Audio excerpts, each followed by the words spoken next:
संगत जो लगातार 3 दिन से आई हुई थी, आज लगभग 90% वापसी कर चुकी है। और हम आपके टीवी मीडियम से, कैमरे से सारी संगत का धन्यवाद करते हैं, चाहे वो उत्तराखंड की है, चाहे उत्तर प्रदेश की है, चाहे हरियाणा की है, चाहे और मध्य प्रदेश के लोग आए हुए हैं और सागर जिले से आए हुए हैं, अमरकंटक छत्तीसगढ़ से आए हुए हैं। गुरु घर की कमेटी की तरफ से हम उनका सबका धन्यवाद करते हैं और गुरु महाराज से कामना करते हैं कि वो कुशल पूर्वक अपने वापसी करें, सतगुरु महाराज उनका साथ दें। वाह जी। महाराज जी, एक ऐसा शब्द है जो कि जिसका प्राचीन से भी मेल खाता है, लेकिन कई लोग उसको नीच बोलते हैं, गंदा शब्द बोलते हैं, उसको परिभाषित अलग अलग अपनी शब्दों में करते हैं, लेकिन उसको गुरु साहिबान ने अपनी वाणियों में कुछ और आपने तो बोल दिया, मैं करता हूँ।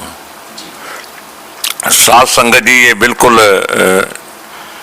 सच तो ये है कि सतगुरु महाराज जी ने जो राजे महाराजे थे, जो छुआछूत करते थे, जात अभिमानी लोग थे, उनको अपने शब्द में गुरु महाराज जी ने कहा है, जब देखे तब चामो चाम, चाम मंदिर में खेले राम, चाम का ऊंट चाम का नगारा, चामो चाम बजावन हारा, चाम का घोड़ा चाम का जीम, चामो चाम करे तलीम, चाम का बछड़ा चाम की गाय, चामो चाम दुआवन जाए, चाम का पुरुष चाम का जऊ, चामो चाम मलावा हो, कहे रविदास चाम हमारा भाई, चाम मंदिर में राम दे दिखाई।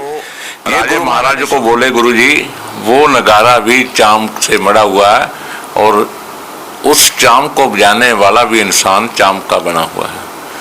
तो दूसरी लाइन में कहा है, राजा जो घोड़ा है जिस पर आप लड़ाई लड़ते हैं, वो घोड़ा भी चाम का है, लेकिन उसको तालीम देने वाला, उस पर बैठने वाला इंसान भी चाम का है। इसलिए गुरु महाराज ने अगली लाइन में कहा, जिसको आप पवित्र मानते हैं, गौ माता कहते हैं, उसका बछड़ा भी चाम, वो इंसान है, मानव है, उसके अंदर एक मंदिर है, कह रविदास चाम हमारा भाई, चाम मंदिर में दे दिखाई। उस मंदिर में भगवान है और उस भगवान को ढूंढने का तरीका होना चाहिए। इसलिए जितने लोग हैं, जितनी दुनिया में लोग हैं, मानव है, चाहे वो जानवर के रूप में है, चाहे इंसान के रूप में है, वो सभी लोग हैं। वो चमड़ा, जिस पर ये चमड़ा लगा हुआ है, वो सारे लोग चमार हैं। और इसलिए गुरु महाराज ने अपनी वाणी में ये शब्द को दर्ज किया है भी जितने लोग हैं, आप ठाकुर लोग हैं, चाहे ब्राह्मण है, चाहे वो जैसे आप उसको नीच कहते हैं, शूद्र हैं, जिस पर ये चमड़ी लगी हुई है, वो सारे चमार हैं। उनमें कोई भी ऐसा इंसान नहीं है जो किसी धातु का बना हो, सोने का। अगर ब्राह्मण श्रेष्ठ है, ऊंची जाति वाला है, तो वो सोने का नहीं है, वो भी चमड़ी उस पर लगी हुई है।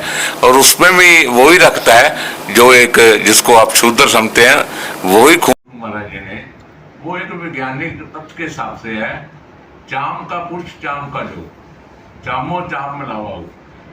और साइंस भी कहती है, जब तक प्रोटॉन नेगेटिव आपसे से नहीं मिलते तो कोई चीज पैदा दुनिया में नहीं होती। इसीलिए गुरु महाराज जी ने एक ये शब्द समझाने के लिए उन राजे महाराजों को, जिनके पास बड़े तादाद में सेना थी, उनको समझाने के लिए उन्होंने ये शब्द बोला। और एंड में गुरु महाराज जी ने कहा भाई, जो इंसान है, मानव है, उसके अंदर एक मंदिर है, कह रविदास चाम हमारा भाई, चाम मंदिर में दे दिखाई। उस मंदिर में भगवान है और उस भगवान को ढूंढने का तरीका होना चाहिए। इसलिए जितने लोग हैं, जितनी दुनिया में लोग हैं, मानव है, चाहे वो जानवर के रूप में है, चाहे इंसान के रूप में है, वो सभी लोग हैं। वो चमड़ा, जिस पर ये चमड़ा लगा हुआ है, वो सारे लोग चमार हैं। और इसलिए गुरु महाराज ने अपनी वाणी में ये शब्द को दर्ज किया है कि जितने लोग हैं, आप ठाकुर लोग हैं, चाहे ब्राह्मण है, चाहे वो जैसे आप उसको नीच कहते हैं, शूद्र हैं, जिस पर ये चमड़ी लगी हुई है, वो सारे चमार हैं। उनमें कोई भी ऐसा इंसान नहीं है जो किसी धातु का बना हो, सोने का। अगर ब्राह्मण श्रेष्ठ है, ऊंची जाति वाला है, तो वो सोने का नहीं है, वो भी चमड़ी उस पर लगी हुई है और उसमें भी वही रखता है जो एक जिसको आप शूद्र समझते हैं, वही खून उसमें है। इसलिए गुरु महाराज ने अपनी दलील से, अपनी वाणी से सारे राजाओं महाराजों को समझाया और कि कोई भी इंसान लोहे का नहीं बना हुआ, कोई भी किसी धातु का, सोना चांदी या और किसी धातु का नहीं है, सारे लोग चमार है जो चमड़ी से बने हुए हैं। इसलिए जिस पर चमड़ी है वो मानव एक है और जात पात जो है वो उसको खिलाफ गुरु महाराज जी ने इस शब्द को लिखा है और शब्द वाणी में है, गुरु ग्रंथ साहब जी की वाणी में है। इसलिए सतगुरु महाराज जी ने और कबीर साहब जी ने अनेकों शब्द इंसान पर उतारे हैं और इसलिए हम संगत को कहते हैं, साथ संगत जी, चमार शब्द जो है गुरु महाराज के हिसाब से जो चमड़े से बना हुआ, जिस पर चमड़ी लगी हुई है, वो सब लोग चमार हैं। और आप ठीक है, जो अगर कोई घृणा से कहता है, हमारा संविधान कहता है, अगर हमें कोई घृणा से कहता है, ऊंची शब्द से बोलता है, हमें बोलता है अकेले को चमार है, तो वाकई बाबा साहब ने जो कानून बनाया उस पर केस भी दर्ज होता है और पर्चा भी होता है SC एक्ट के तहत। इसीलिए तो गुरु महाराज जी ने कहा है जो चमड़े का बना हुआ है वो चमार है।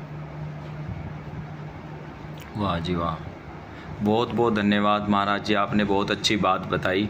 देखिए ये बातें सभी को पता चलनी चाहिए, क्योंकि अभी तक जो है गांव में हमारे लोगों को प्रताड़ित किया जाता है इन शब्दों को कह करके, तो वो लोग भी हीन दीनहीन न माने शब्द को। आप जरा अपील करो कि वो गुरु रविदास जी को पढ़ेंगे तो उनको पता चलेगा महाराज जी।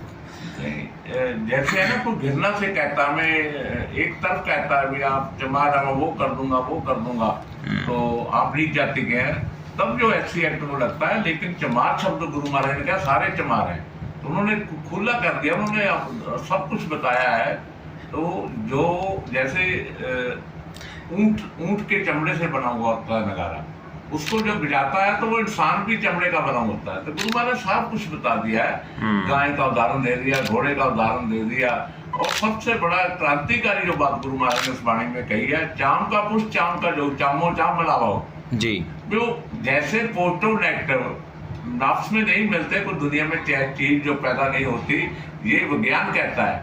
लेकिन अगर हमारे भारत की बात करें तो यहाँ को बहुत ही ज्यादा और कुछ ग्रंथों में लिखा गया, वो ना मानने वाली बात है, वो ऐसा नहीं हो सकता, क्योंकि विज्ञान एक तरफ है और गुरु महाराज ने जितनी भी बात करी है, चाहे वो वाणी में करी है, उन्हें विज्ञान के तथ्य से करी है। इसीलिए गुरु रविदास जी को भगवान का दर्जा, सतगुरु महाराज का दर्जा सारे संत महापुरुष दे रहे हैं जी। वो SC ST एक्ट में जो पर्चा दर्ज होता है महाराज जी, वो जब चमार के साथ में चम्मड़ या गिट्टड़ या उस तरह की गाड़ियाँ प्रस्तुत करते हैं लोग, पेश देते हैं पे उस साथ में जोड़ के, तब वो दर्ज होता है। बाकी चमार कहने पे हमारे पास सरकारी सर्टिफिकेट भी बनाते हैं और हमारे लोग बनवाते भी हैं, तो चमार पे तो कोई दर्ज नहीं होता। लेकिन चमार के साथ में जो गाड़ियाँ वो लोग परोसते हैं हमारे लोगों को।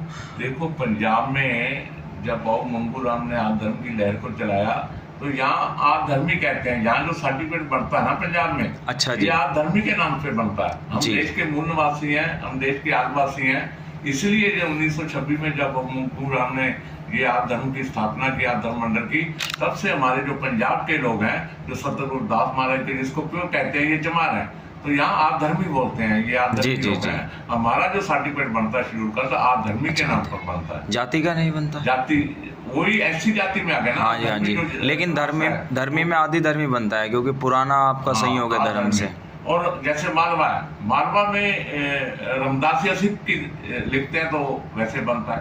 पंजाब में भी 3 अच्छा, ये रामदासिया और ये जो आप बता रहे हैं, इनमें क्या भेद है, मतलब आपस में एक ही है या बस कैटेगरी के अनुसार बोली भाषा में अलग अलग आते हैं? पता है क्या बात है, जैसे गुरु ग्रंथ साहब की वाणी है ना जी, जो दर्ज हुई ना गुरु ग्रंथ साहब में, तो वहाँ 5वीं पाशे गुरु अर्जन देव, वो खत्री समाज के तब कास्ट के लोग थे, ऊंची जात वाले सब थे। उन्होंने जब वाणी गुरु महाराज की दर्ज करी, तो वाणी के पहले उन्होंने लिखा है वाणी श्री रविदास जियो की, पहले श्री लगाया 800-300 साल पहले जी। वाणी में वाणी श्री रविदास जियो की पीछे जी लगाया। ऐसे 3 महापुरुषों को लगा हुआ है, सतगुरु कबीर साहब को, सतगुरु नामदेव को, तीनों शूद्र हैं, तीनों के आगे श्री और जी के साथ गुरु ग्रंथ साहब में ये वाणी लिखी हुई है। लेकिन दूसरे संतों को नहीं लिखा हुआ, उनको बड़ा मान सम्मान इन महापुरुषों को दिया, तीनों शूद्रों को दिया। और देने वाले कौन है? पारमी पाशे गुरु अर्जुन देव जी। खत्री समाज के। जी। इसलिए और जो हमारे लोग हैं, इन्होंने अपने स्वार्थ के लिए तो किसी को बोल दिया ये रविदासियों को मिला है, जबकि ये गलत है। हाँ जी, हाँ जी, ये हाँ जी। गलत है। जैसे हमारे को कोई जब स्कूल में हम बच्चा लेके जाते हैं तो उसका नाम जब दर्ज करवाते हैं स्कूल में, उसमें लिख